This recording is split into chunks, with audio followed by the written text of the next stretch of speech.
Très heureux de vous retrouver, mesdames et messieurs. Bienvenue dans cette émission Perfect Actu, le tout premier numéro de la semaine qui va revenir sur l'annulation de la tripartite RDC-Rwanda-Angola prévue à Luanda en raison du refus du président rwandais Paul Kagame d'effectuer le déplacement des Luanda.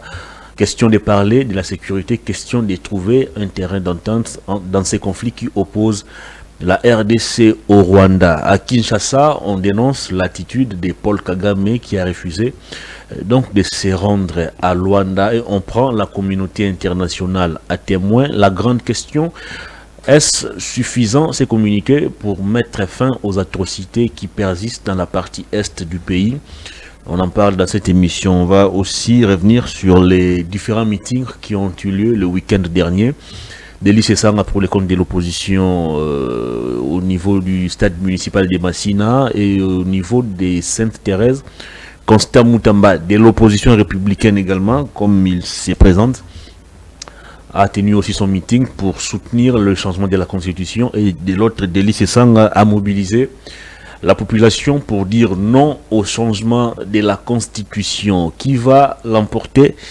On en parle dans cette émission avec un cadre d'ensemble pour la République. Il s'agit de maître John Padou Bono-Linoli. Bonjour maître. Le micro est allumé. Oui, bonjour Hervé. Bonjour à tous ceux qui nous suivent. Comment allez-vous? Très bien habillé. Merci, j'essaie d'être comme vous. Il pleut, il pleut pendant que nous tournons, il pleut fortement d'ailleurs. Et comme vous le savez, à Kinshasa, après la pluie, c'est le calvaire, c'est la catastrophe. Jusqu'à quand on va trouver la solution à ces problèmes des inondations, des routes détériorées? Jusqu'à quand? Bon, d'abord, il faut dire un élément important que autant que celui qui avait dit que les paroles s'envolent, les écrits restent, n'avait pas su que, en cette période, ce jargon n'a plus de sens. Autant que celui qui avait dit que après la pluie vient le beau temps, n'avait jamais n'est pas passé au Congo. S'il était passé en République démocratique du Congo, il allait nuancer. Donc après ici, c'est le désastre, c'est l'odeur, c'est l'insupportable qu'on nous oblige de supporter pour se distraire d'autre chose. Donc quand vous me posez la question de savoir jusqu'à quand ça sera fait, je ne sais même pas, ça sera quand, mais ce qui est sûr, ça sera après ces mandats.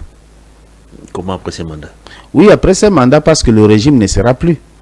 Un peuple congolais, un peuple assez conscient ne va plus accepter qu'on entre dans une distraction avec ses pouvoirs qui a démontré tout, sauf ce qui est compétent et ce qui est responsable. Est-ce que partout ailleurs, moi je n'ai jamais eu l'occasion de voyager à l'étranger, est-ce que partout ailleurs, lorsqu'il pleut, tout s'arrête?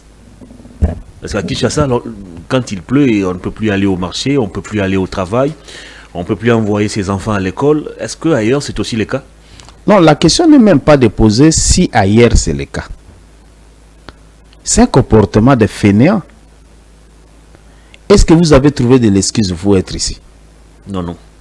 Est-ce qu'on n'a pas le temps de suivre comment on dit, la météo pour savoir que on va se comporter? Donc la pluie n'a jamais été une excuse. On peut suivre la météo, mais avec l'état de nos routes, avec les inondations, avec les câbles de la SNEL qui sont un peu partout, qui va prendre le risque de sortir sous la pluie?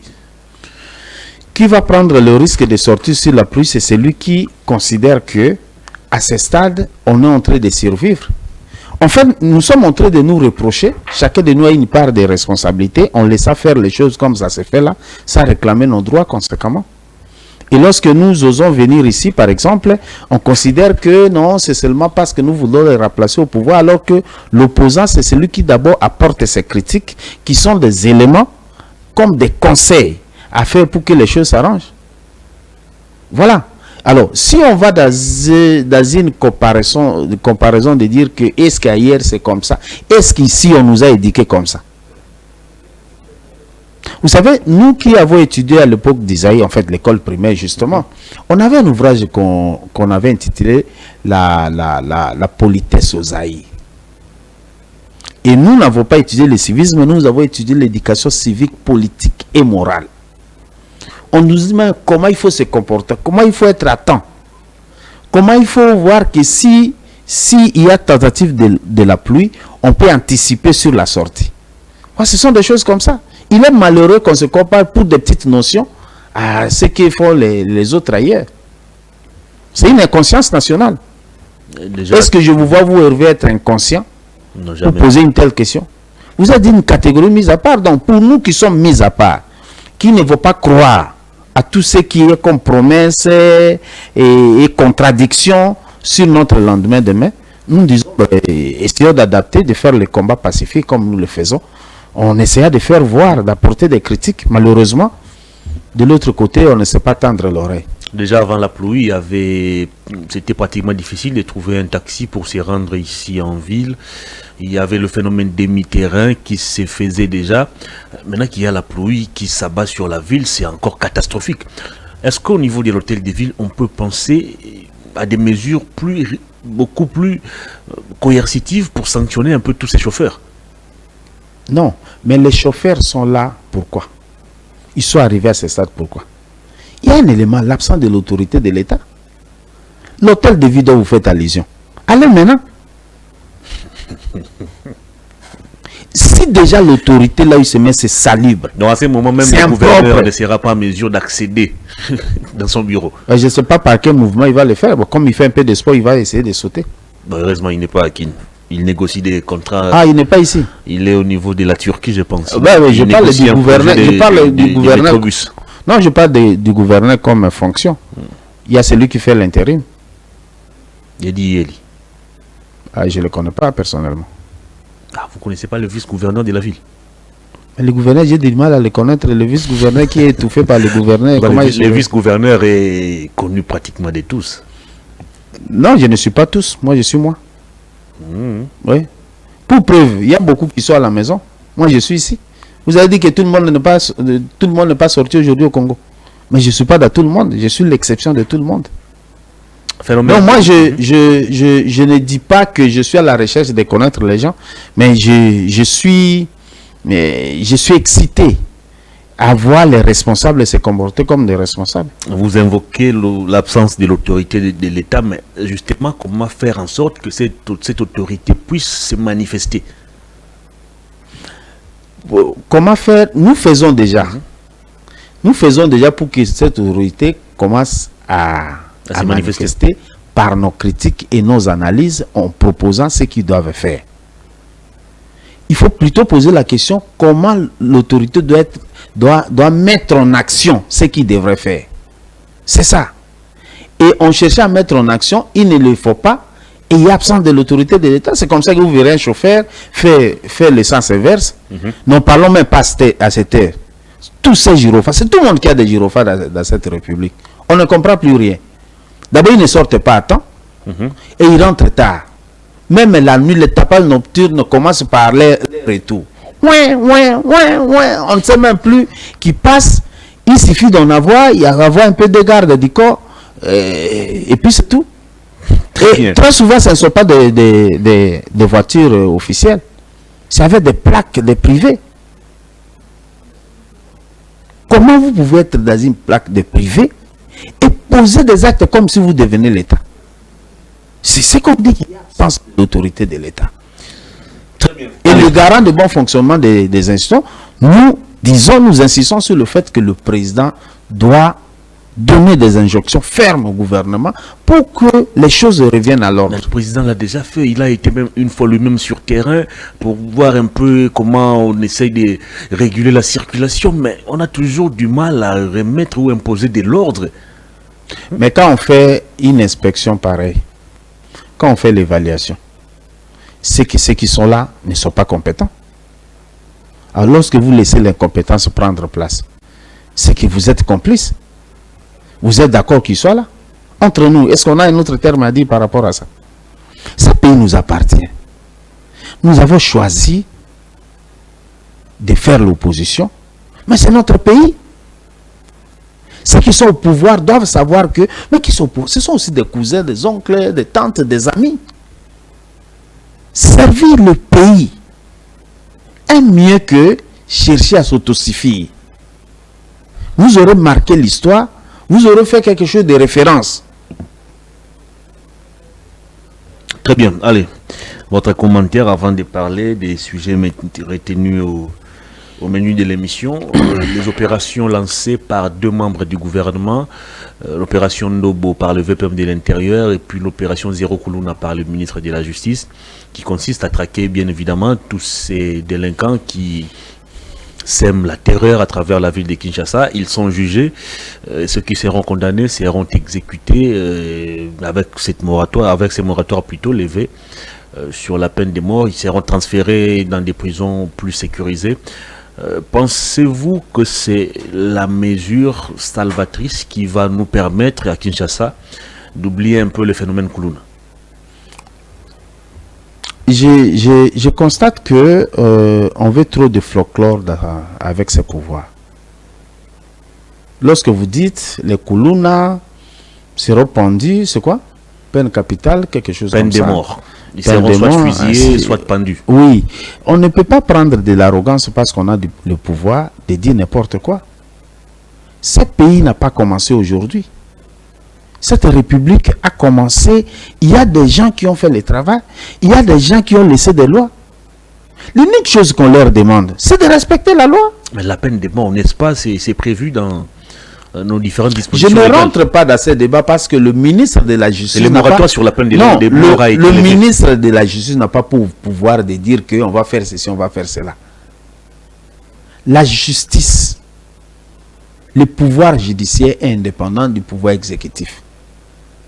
Je crois qu'à ce stade, l'opération qui doit être considérée comme une opération de l'exécutif, c'est l'opération qui s'est faite au niveau du ministère de l'Intérieur. Lorsque l'opération, on traque les gens, ils ont le droit de présenter leurs moyens de défense. Et la justice fera son travail. Il va sanctionner. C'est pas que si on vous condamne aujourd'hui, ils ont droit à un recours. Est-ce que le ministre parle d'un recours qu'ils ont droit s'ils sont condamnés? C'est une procédure, c'est une longue procédure pour arriver à l'exécution de la peine capitale. Donc, je crois qu'il faut mettre aujourd'hui, la solution est simple. La première solution est qu'il faut une police de proximité, bien équipée.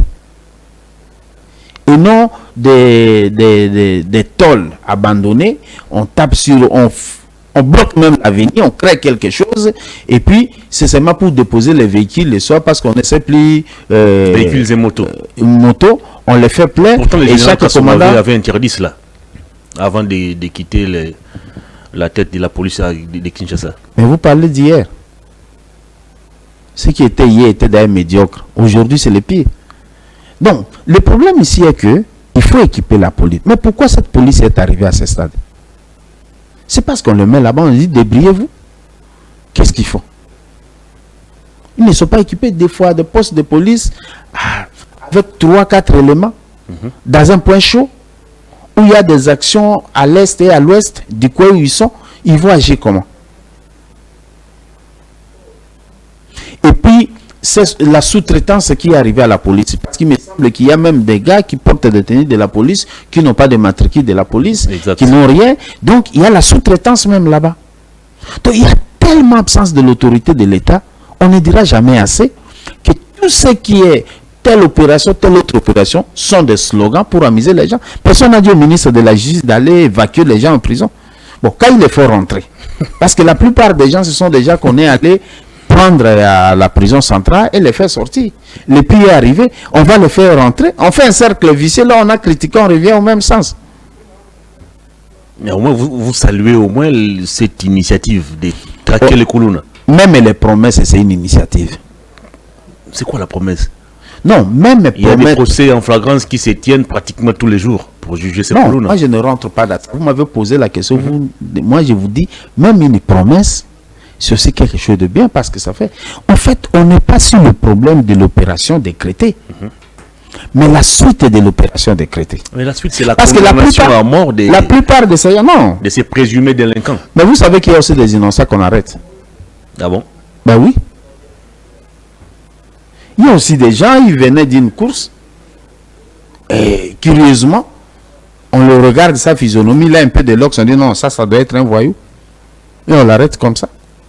Je connais un cas, quelqu'un qui était avec son enfant à l'hôpital. Il rentre, on l'attrape la nuit, on l'arrête, non, Koulouna. Alors qu'il était avec son fils à l'hôpital. Un bébé de 2 ans. Voilà, c'est ça la nécessité d'être attendu devant les juges et d'être condamné. Au-delà de ça, excusez-moi, la mission du pouvoir n'est pas seulement de guérir, c'est aussi de prévenir. Mais vous prévenir que guérir. Mettre les garde-fous, empêcher à ce que les actes de criminalité se commettent. Il faut anticiper sur ça. Lorsque quelqu'un sait qu'à 2 mètres d'ici, à 5 mètres d'ici, il y a un point chaud de la police, ainsi de suite, qui sont rigoureux, il hésitera de faire. Lorsque vous dormez à la maison, vous laissez le véhicule peut-être au parking de la parcelle, ainsi de suite, il n'y a pas d'électricité. Le voleur peut pénétrer. Mais s'il y a l'électricité, qu'il y a des courants qui frappent, il va hésiter, il va regarder 2 fois. Est-ce qu'on ne me voit pas? Est-ce qu'on me voit? Très bien. Voilà. Est-ce que c'était opportun, on va dire, est-ce qu'au niveau du gouvernement, c'était opportun qu'on puisse accepter 2 projets avec un seul objectif, mais qu'il soit supervisé par 2 membres du gouvernement différents?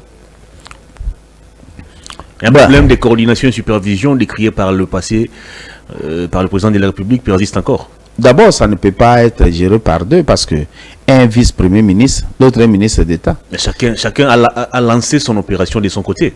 Zéro Koulouna avec Moutamba, Ndobo avec Jacques. On sait même qu'il n'y a pas la solidarité dedans. C'est comme ça il y a des tohuboui. C'est comme ça que vous constatez que quelqu'un qui est membre du gouvernement, il vous dit qu'il est à l'opposition.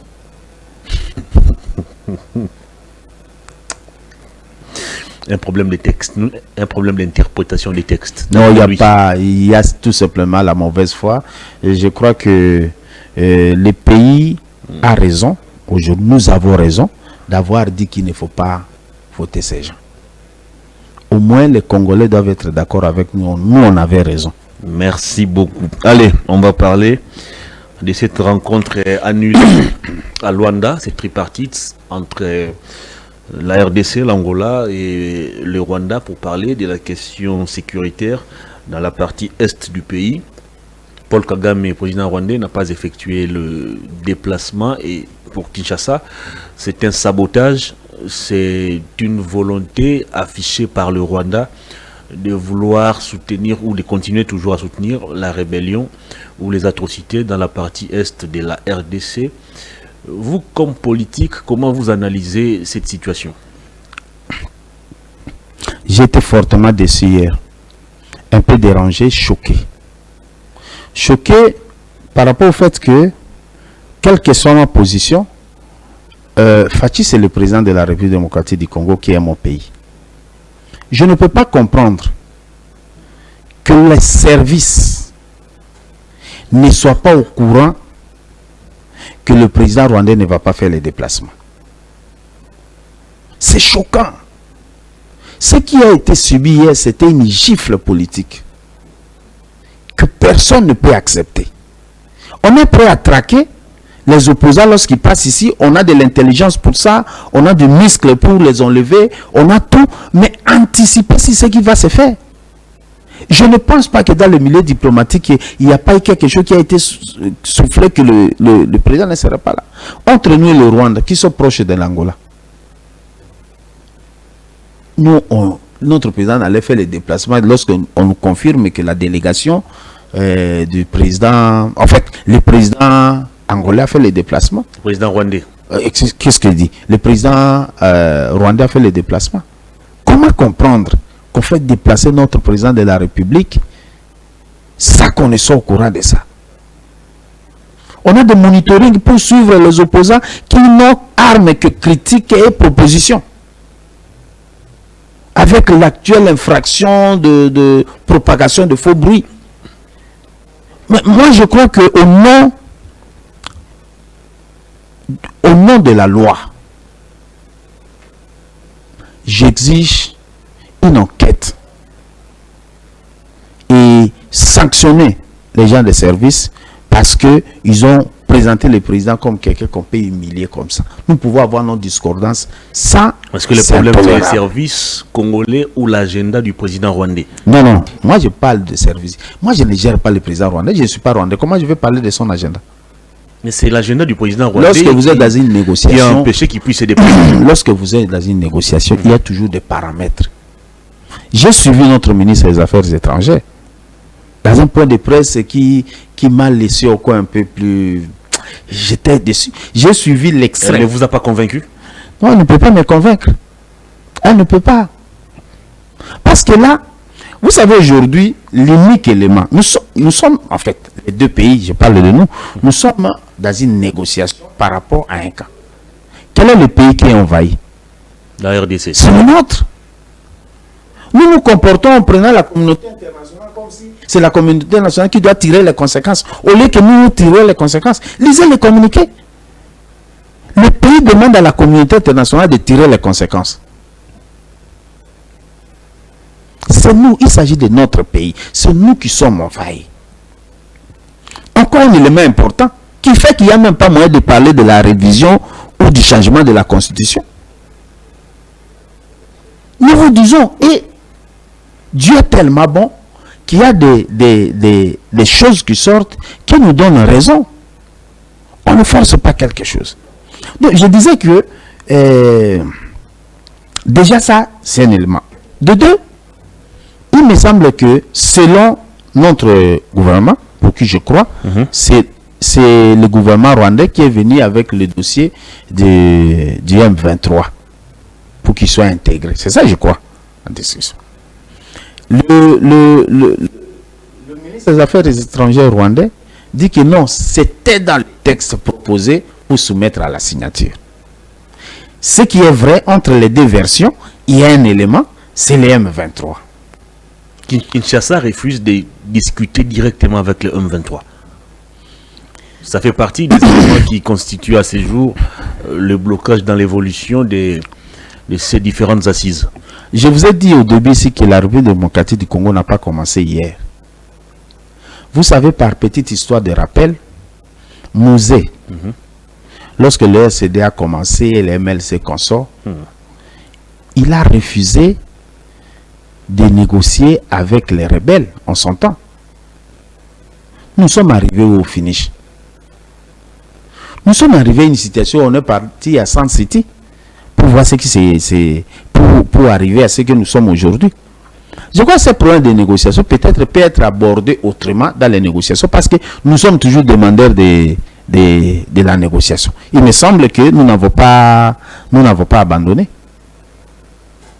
Et que nous avons considéré que nous pouvons justement, nous pouvons continuer, nous sommes prêts à continuer les discussions avec le Rwanda dans le cas d'apporter une solution. Mais comment va-t-on continuer à discuter avec les Rwandais qui continuent de multiplier des préalables? Laissez-moi vous lire d'ailleurs un extrait du communiqué de la présidence de la République publié justement après l'annulation de cette rencontre. Les communiqués disent ceci. Au cours de la réunion ministérielle du samedi 14 décembre, le Rwanda a présenté un nouveau préalable à la signature du dit accord, à savoir la tenue d'un dialogue direct entre la République démocratique du Congo et le groupe terroriste M23. Ceci constitue un blocage délibéré et une entrave majeure aux efforts fournis pour faire aboutir le processus de Luanda initié par l'Union africaine et soutenu par le Conseil de sécurité des Nations unies depuis juillet 2022. En introduisant cette condition de dernière minute, contraire aux discussions précédentes, le Rwanda démontre une fois de plus son soutien inconditionnel au M23, un groupe terroriste impliqué dans des violations graves des droits humains et dans des activités déstabilisatrices en RDC. N'est-ce pas que le gouvernement congolais a raison de dénoncer à haute voix les manœuvres dilatoires du Rwanda de vouloir bloquer le processus? Vous avez commencé par lire au cours de la réunion ministérielle du samedi 14 décembre. C'est au cours de la réunion ministérielle. Vous allez refuser. Mais est-ce que la RDC avait accepté cette proposition? Un instant. Non, on ne dit pas que la RDC accepte. C'est une préalable que le Rwanda a introduit. Vous allez, en fait, j'ai comme l'impression que nous voulons que le Rwanda réfléchisse comme nous. C'est notre pays, c'est notre partie dans ce processus. Ils peuvent venir avec les préalables. Seulement que ils ne peuvent pas nous imposer. Pour preuve, ils n'ont pas imposé parce que nous l'avons refusé. Mais vous ne pouvez pas leur refuser le fait qu'ils proposent. Quel a été notre argumentaire à leur rencontre ou la question de savoir pourquoi la discussion avec le M23? Parce qu'ils doivent avoir une motivation. Si on expliquait cette motivation, parce que les communiqués ne nous disent pas pour nous faciliter à bien analyser, ils disent qu'ils sont venus avec ça et ils tirent les conséquences. Qu'il y ait de mauvaise foi. Mais déjà, lorsque vous êtes en négociation, c'est qu'à un moment donné, ce n'est pas une partie qui est de bonne foi.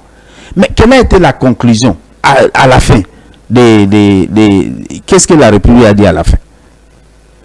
La République prend la communauté internationale à témoin. Oui, après ça. La République démocratique du Congo réaffirme son engagement à poursuivre les efforts pour rétablir une paix juste et durable dans les Grands Lacs à travers le processus de Luanda. C'est le dernier paragraphe du communiqué. Ça veut dire tout simplement que la République démocratique du Congo est prête à continuer à se parler pour que la paix revienne définitivement.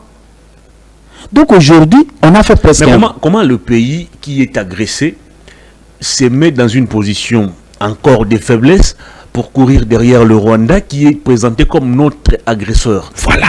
C'est là justement notre inquiétude. Parce que quand vous lisez les communiqués, vous arrivez à la fin. Quelle est la conséquence que la République tire de ces rapports? C'est que oui, nous sommes disposés à continuer à discuter. On va discuter sur quoi? On va discuter justement sur l'élément qu'on a refusé. Qu'est-ce que nous faisons? C'est ça. Moi, je suis en train d'analyser les communiqués. D'abord, je fais observer ici que le communiqué ne nous donne pas la motivation ou l'explication que le Rwanda donne par rapport à l'intégration du M23. Je ne connais pas assez. La République ne nous dit pas aussi quelle a été son argument. En fait, la délégation congolaise nous dit quelle a été leur analyse par rapport à ça. Pour nous permettre d'aborder avec... Bon, ça, qu'est-ce qu'on cache? Clair. Kinshasa ne veut pas dialoguer directement avec les M23. C'est clair. Oui, mais Kinshasa nous a dit aussi qu'il ne peut rencontrer le Rwanda qu'au paradis. Aujourd'hui, nous sommes pas dans la campagne électorale. Hein? Oui, mettez comme vous voulez, mais le Rwanda n'était pas dans votre campagne électorale. Moi, vous savez, moi je suis de l'Est. Lorsqu'on parle de certaines choses, il faut qu'on regarde les paramètres. Beaucoup de ceux qui commentent là ne sont même pas arrivés, ne sont pas descendus à l'aéroport de Goma. Ne sont jamais arrivés. Il faut voir comment les gens sont au niveau des frontières, comment ils se rencontrent. Il n'y a pas de mur, il n'y a pas de ceci. D'ailleurs, peut-être il met le Rwanda, mais c'est une tente qui est de l'autre côté, ainsi de suite. Il faut voir tous ces périmètres-là d'analyse. Alors, lorsqu'on dit que ils sont venus intégrer tout ça, mauvaise foi, ainsi de suite, nous sommes d'accord, nous obligeons même la communauté internationale à tirer les conséquences. Ils ont dit, au lieu de réagir,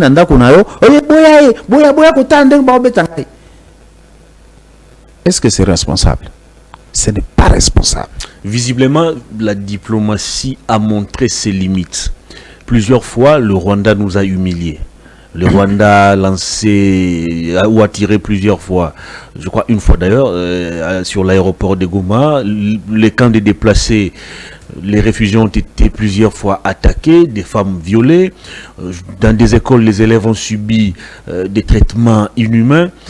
Est-ce qu'il n'est pas temps pour Kinshasa d'échanger des fusils d'épaule et développer peut-être une autre stratégie pour régler cette question? Effectivement. Nous avons constaté, malheureusement, que les gens qui doivent être dans les négociations ne font pas réellement le travail. Nous sommes dans l'hypothèse, j'ai réfléchi en hypothèse parce que je n'ai pas assez d'éléments. En hypothèse de réflexion, soit ils font bien le travail et qu'au niveau de la présentation, on ne veut pas exécuter. Ce qui n'est pas le cas parce que le ministre des Affaires étrangères, dans un point de presse, a essayé avec beaucoup de difficultés de nous expliquer ce qui s'est passé réellement. Mais ce qu'on nous laisse, on nous sale le temps C'est lorsqu'on arrive à dire que Rwanda a de mauvaises foi, ainsi de suite. Mais expliquez-nous, on est à quel niveau? Quel a été l'argumentaire? Donnez-nous la configuration. Vous n'êtes que représentant du pays, vous êtes notre représentant, mais passez-nous l'information. Ça, c'est un premier élément. Un deuxième élément est que, sachant comment ces pouvoirs fonctionnent il y a 6 ans, ils sont essoufflés. Comment ça essoufflé? Ce qu'il faut faire ici, c'est de prier Dieu que le jour aille vite. Pour qu'en 2028, on se débarrasse de ces gens. Et ici, c'est un message aussi que j'envoie au M23. S'il vous plaît, ces pays nous appartiennent. Les Congolais ont besoin de la paix. Et la paix, c'est lorsque on essaie de se calmer, de calmer les esprits et de faire en sorte que l'on se parle. Le président de la République démocratique du Congo ne peut pas refuser de parler à ses enfants. Du moins pour les responsables. Non, j'ai déjà dit ici des enfants égarés. Mais la foi égarée parce que vous en parlez. On en trouve dans la Bible. Moi, je suis chrétien. Vous l'êtes aussi. Nous sommes un État laïque. Oui, mais dans un État laïque où on chante l'hymne national d'un parti politique à la place de l'hymne national. C'est quoi les rapports? Nous avons perdu les valeurs d'une république. Donc moi, parce que vous avez appelé la foi égarée, je prends seulement une référence de la foi égarée. Qui est parti, qui a demandé sa part. Il est parti avec, mais là, ça n'allait pas. Après avoir fini, il est rentré. On ne l'a pas soumis à un jugement. On lui a dit non, mais toi, c'est ta place, si peut-être tu as perdu de vie. Alors, il faut bien faire les choses. Avec un discours, parce que ce qui tue est que nous avons créé une logorée dans cette république où on tire sur n'importe quoi, même lorsque les gens sont dans les négociations. Lorsqu'on est dans les négociations, on change un peu de discours. On est un peu plus modéré. On peut, ce qu'on disait avec brutalité, on le dit avec modération. On fait comprendre à l'autre. Peut-être que ça serait le cadre d'apaiser les esprits. Mais lorsqu'on monte au créneau pour crier, alors que nous sommes en position où une bonne partie de notre territoire est envahie, la diplomatie, ce n'est pas un cadre de théâtre ou de coups. C'est un peu un cadre d'hypocrisie de nature, de sourire à la place de pleurer, de gentillesse à la place de la méchanceté. Ce sont des pratiques d'usage qu'on essaie d'utiliser. Nous attendons quoi de la communauté internationale? Parce que la RDC a condamné l'attitude du Rwanda. Nous en appelons à la vigilance ou à la communauté internationale de tirer les conséquences. Concrètement, qu'est-ce que nous voulons? Nous ne savons pas ce que nous voulons. Parce que lorsque vous êtes envahi, vous avez le droit de légitime défense. Qu'est-ce que la communauté internationale va faire? Et c'est qui d'abord la communauté internationale? Lorsque vous parlez de la communauté internationale, vous pensez à qui? Parce que même l'organisation sous-régionale, c'est une communauté internationale. Bien que ça soit régional ou sous-régional ou quoi. Et dans cette communauté internationale, il n'y a que vous qu'on regarde, les autres là n'ont pas de membres dans la communauté internationale. Moi je crois que c'est un discours qui n'a plus de sens. C'est pour prendre la communauté internationale témoin. Assumons-nous. En faisant quoi exactement? En nous mettant ensemble. Le président de la République doit éviter d'être le président de l'Union sacrée. Il doit être le garant de bon fonctionnement. Essayez d'écouter. Comment se mettre ensemble avec des compatriotes qui ont des idées machiavéliques, des compatriotes qui soutiennent ce qui se passe dans la partie est du pays? Le président a été clair. Il y a des compatriotes en interne qui collaborent avec ces rebelles pour déstabiliser le pays. Certains ont été candidats à la dernière présidentielle, d'autres ont boycotté ou avaient boycotté les élections. C'est ce débat d'individus qui ne fait pas grandir le pays. Lorsqu'on pense que l'ensemble parle, c'est que c'est Moïse qui a dicté. Je parle de notre cas. Non. La République n'a pas que ces fils-là. La République a d'autres fils. Ils sont dans une association, dans un parti, dans ceci. On ne peut pas se mettre à parler d'un pays en stigmatisant les individus. Il n'est pas sérieux de le faire. Essayez d'écouter, essayez de multiplier des cadres d'échange pour que l'intégrité territoriale nous revienne. Mais lorsque nous disons que je vais me battre, comment les termes? Il y a un terme qui a toujours été utilisé, que bon, même faire couler mon sang pour que la paix revienne. Il y a une phrase qui a toujours été dit par les gens. Donc, il y a l'engagement pour que les choses changent dans la République. C'est une obligation citoyenne. Il n'y a que par ces chemins-là qu'on peut créer la calme. On a d'abord besoin, même pour que les négociations réussissent. Disons le M23 a pris quelques territoires qui sont frontaliers avec le Rwanda. Parlons seulement de ces cas-là. Par exemple, une partie de Rutshuru, le Nyiragongo. Même leur sécurité, dans le cas de leurs intérêts, même leur sécurité est mise en danger. Pourquoi? Parce que tous ces gens, ils trouveront leur base arrière là au Rwanda. La meilleure chose à faire, c'est de provoquer cette unité, de mon point de vue, de provoquer cette unité pour qu'on soit d'abord ensemble, afin qu'on négocie de l'autre côté sans problème. Parce qu'aujourd'hui, lorsqu'ils concluent qu'ils sont la République démocratique est disposée à continuer ainsi de suite à la fin, ça veut dire quoi? Ils vont revenir sur la table. Quelque chose qui sera abordé. Justement parce qu'il faut pousser le Rwanda à retirer ses troupes sur le territoire congolais. Et de l'autre, il faudrait que Kinshasa aussi puisse désarmer les... Non. Ou neutraliser plutôt les FDLR. Non, en suivant les communiqués, il n'y a qu'un seul point, un seul préalable qui les bloque. Tous les préalables, ils sont d'accord. Il n'y a que le cas d'un 23. Quand on dit on va rentrer sur la table, on va parler de ceux qui bloquent ou de ceux qui bloquent. C'est qu'à ce moment-là, on va encore aborder la question. Et nous risquons d'être ridicules si on arrive à les réintégrer. C'est vrai, on va dire qu'on a concédé, ainsi de suite, mais on a concédé après avoir fait quoi? Pour avoir écrit des communiqués pour que la communauté internationale tire les conséquences.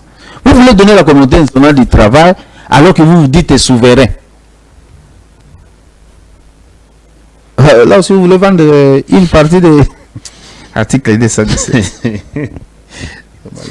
Est-ce qu'il faut s'attendre à ce que dans les jours qui viennent peut-être, que le président prenne le courage, comme il nous l'a dit durant la campagne électorale, à la moindre escarmouche, il va réunir les deux chambres du Parlement en congrès et déclarer ouvertement la guerre au Rwanda? Est-ce qu'il faut s'attendre cette fois-ci à cette option? Bon, je ne sais pas s'il faut s'attendre à cette option. Parce que là, la diplomatie semble bloquée. Non, mais la moindre escramouche avait déjà été décrétée. Ça n'a jamais abouti. Non, pas encore. Mais ça a été déclaré que vous irez voter, lui convoque les deux chambres. On n'a pas besoin de ces discours-là. On a besoin de quelque chose de réaliste parce que même lorsqu'il y a la guerre, la diplomatie fait toujours son travail. Il ne faut pas faire échouer la diplomatie. Parce qu'on finit par là. Moi, je suis d'accord qu'on se montre un peu homme. Je suis d'accord qu'on se montre homme. Mais nous devons voir est-ce que nous avons les capacités. On ne va pas à la chasse ou à la pêche, on laisse les problèmes à la maison. On règle les problèmes à la maison, c'est bon, ça va, alors affronter. Le plus grand problème qui nous ronge à ces jours, c'est cette insécurité. Oui, mais elle nous prend le temps. Est-ce qu'il y a la paix dans un pays, dans un État, ça que la sécurité nous rassure? C'est la sécurité qui aborde tout. Aujourd'hui, nous commençons même à craindre des poubelles qui se font là. Lorsque la sécurité n'est pas là. Mais le pouvoir peut être un danger permanent. Merci beaucoup. Mais vous avez promis de mettre fin à cette guerre en 6 mois si Katumbi avait pris le pouvoir. Pourquoi ne pas soumettre ces plans au président de la République peut-être? Mais ce que nous faisons là, ce que je viens de faire, c'est quoi? Non, prenez votre plan de mettre fin à la guerre de manière formelle, remettez-le au chef de l'État. Comme ça, il va le développer avec... Mais c'est ce que nous sommes en train de détailler chaque jour. Vous voulez qu'on mette les schémas pour ça? Nous, on allait finir la guerre en 6 jours. Bon, le peuple congolais est malheureux parce que ceux qui sont là sont incapables de le faire. Mais nous allons dû le faire parce que notre diplomatie allait être une diplomatie de qualité. Puisque vous militez pour le bien-être de cette population, remettez au moins votre plan au président de la République. Oui, mais parmi les... avec son gouvernement. Oui, mais parmi les plans, c'est ce que je suis en train de dire au président de la République. La réconciliation des Congolais, ça c'est une urgence. Je vous donne le plan. Il y a des Congolais qui sont en conflit. Mais lorsqu'on considère, vous avez parlé des enfants, comment on dit? Des enfants égarés. Des enfants égarés. Vous avez qualifié certains concitoyens, celui-ci n'a pas été aux élections, celui-là a été, ainsi de suite. Vous les qualifiez comme vous voulez. Déjà qui seraient en train de préparer des schémas insurrectionnels. Moi, je ne reprends même pas ça, je ne rentre pas dans ces débats-là parce que, bon, peut-être que le président, comme garant de bon fonctionnement des informations, que moi je ne mettais pas, mais je ne vois pas, je ne vois pas en quoi nous ensemble nous pouvons être dedans. Nous avons opté pour la voie pacifique. Merci. Et nous y resterons dedans. Nous n'encourageons ni les M23, ni un comportement digne des groupes armés. Merci beaucoup. Allez, on va terminer cette émission. Votre réaction sur les différents meetings tenus le week-end dernier. D'un côté, Delis Esanga au stade municipal pour les comptes de l'opposition. Et de l'autre, Constant Moutamba, ministre d'État en charge de la justice, et coordonnateur de la NOJEC, je crois. Il se considère toujours comme de l'opposition républicaine. À Massina, on a dit non au changement de la Constitution, et Anjili, on a invité la population à approuver cette démarche du président de la République. D'abord, je dois dire ici que le ministre de la Justice, avocat de son État, est en train de se comporter à quelqu'un qui viole la loi comme il veut. La loi sur le statut de l'opposition dit ceci.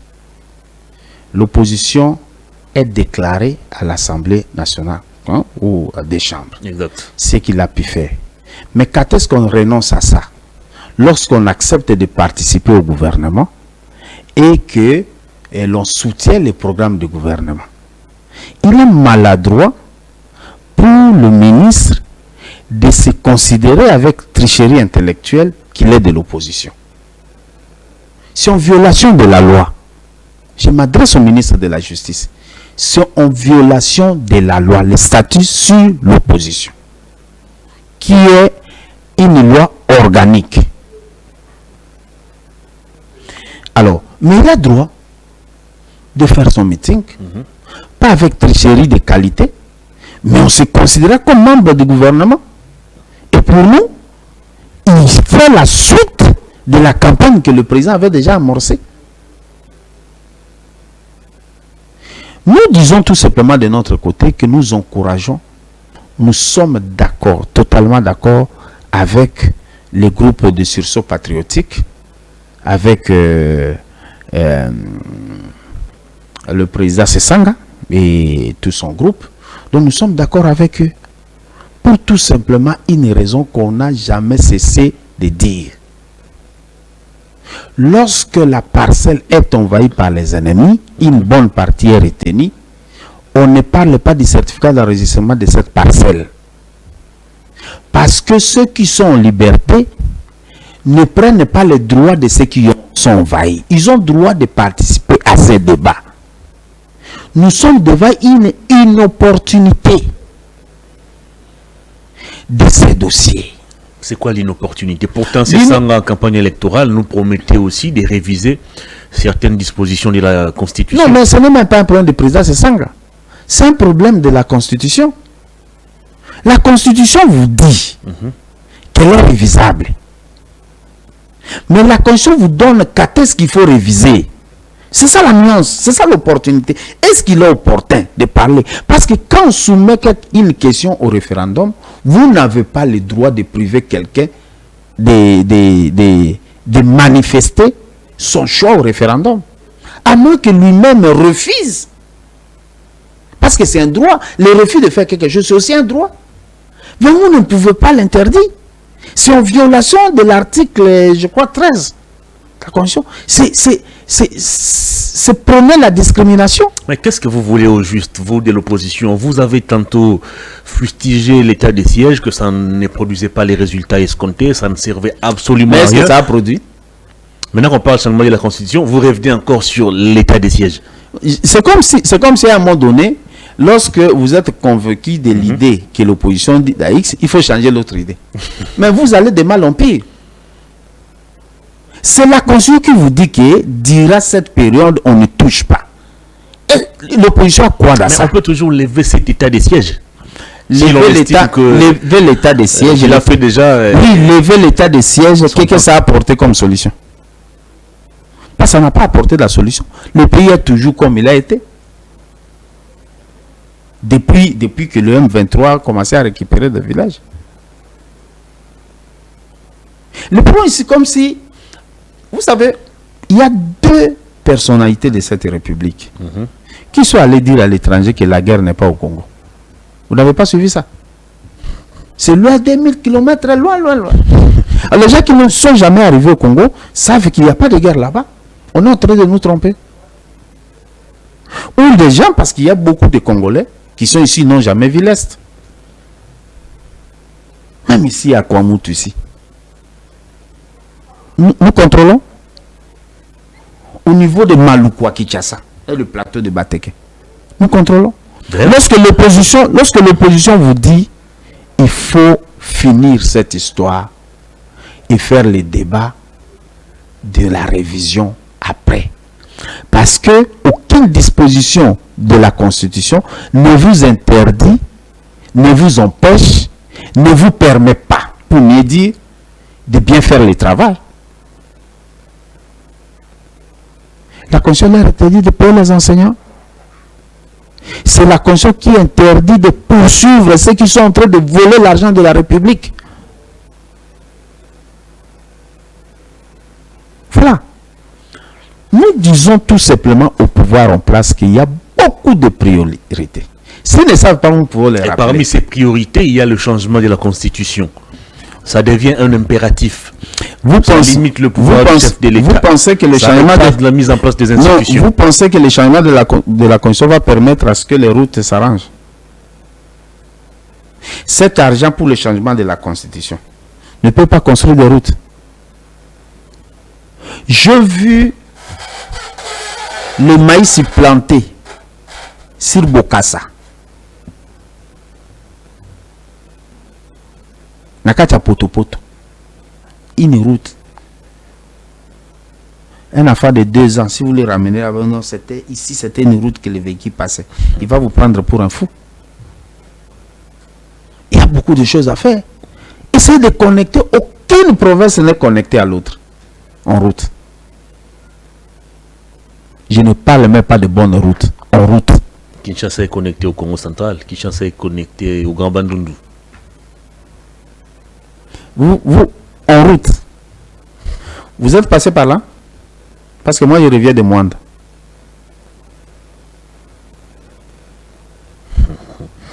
Allez, on va terminer cette émission. Finalement, qu'est-ce que vous comptez encore faire? Vous avez entamé déjà avec des meetings. Il faudra peut-être s'attendre dans les jours qui viennent à des marches, villes mortes et consorts. Dans l'entretemps, le président de la République ne recule pas. 2025, la commission spéciale sera mise en place.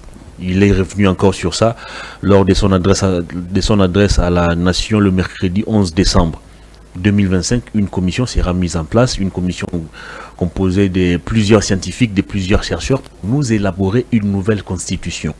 Mouzito, qui est aussi opposant comme vous, exige d'ailleurs qu'on puisse remettre la supervision de cette commission à l'opposition. Qu'en dites-vous?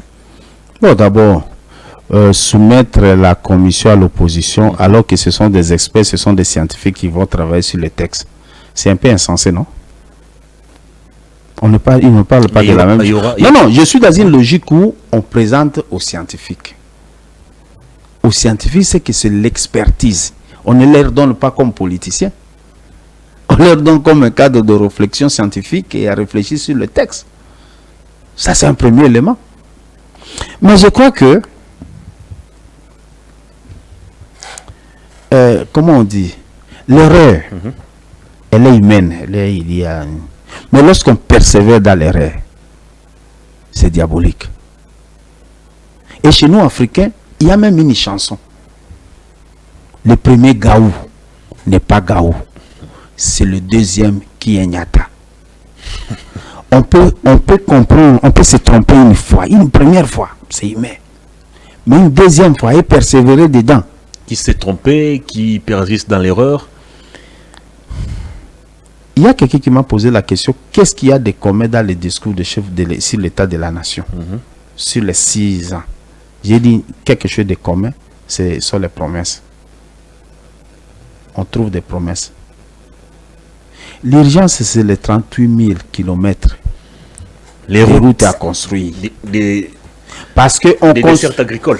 En construisant les routes, on peut appliquer le péage, ça peut renflouer les caisses de l'État. Bien que les experts en détournement vont encore trouver une source pour puiser. Et si on arrange aujourd'hui, on essaie de faire en sorte qu'un enseignant de l'école primaire soit mieux traité qu'hier, on fera l'urgence. Sinon, tout ce qui sera fait sera considéré comme la liste de promesses et de gaspillage des représentants de la République. Beaucoup. Alors nous allons utiliser toutes les voies légales pour faire entrer les Congolais dans leurs droits. Merci beaucoup. On a terminé cette émission. 30 secondes, la caméra est devant vous. Un dernier message au public. Merci pour l'invitation. Nous trouvons que pour nous, le Congo est fort, le Congo est grand lorsqu'on décide d'être ensemble. Et c'est ça notre slogan. Et nous osons croire que les Congolais ne vont pas permettre à ce que les pays soient envahis, à ce que le pays reste dans les compétences. Les Congolais ne vont pas accepter que ce qui a été dans ces documents, vous savez ces documents, la lettre des 13 parlementaires du 1er novembre 1980. Voilà. Et je vous en fais cadeau. Merci beaucoup. Essayez d'exploiter cette voie, vous allez retrouver que on nous ramène dans cette situation des années 80 où Mobutu était en train de poser la manière d'être partout à la fois. Et nous n'allons pas l'autoriser. Merci pour votre invitation. Je suis disponible. Je pensais être avec mon contradicteur. Malheureusement, lui, il s'est conformé au fait que quand il pleut, il ne peut pas venir. Je le salue tout de même. Merci beaucoup, Maître Padou. Il y a quelqu'un qui m'a dit, vous êtes un opposant très docile. Quand vous prenez la parole sur la place publique, il n'y a pas de phrases, qu'il n'y a pas des attaques personnelles. Et vous restez cohérent dans votre raisonnement. C'est une éducation. J'ai reçu une bonne... En tout cas, je suis parmi ceux qui se vantent d'avoir reçu une bonne éducation politique. Parce que j'ai été quand même aux côtés de quelqu'un comme le fait Pierre Lumbi, qui trouvait que dans un débat de la République, on ne vient pas avec ses émotions, ses soucis privés. On vient parler de la République, on a un devoir d'égard et de respect envers les autres. Merci beaucoup. Allez, ça n'est fini. Mesdames et messieurs, merci d'avoir suivi cette émission. Grand merci à toute l'équipe technique. Clovis KMB, Luison Kiasi qui a décidé de braver la pluie ce lundi. Félicitations. À féliciter. Hein. Moi, je le félicite aussi. Surtout qu'il vient de très loin. Oui, de Tchango. Il a droit à 2 cartons de poulet. Pour fêter Noël. C'est le directeur de programme. Au revoir, mesdames et messieurs. Je salue. Peter, je vous salue.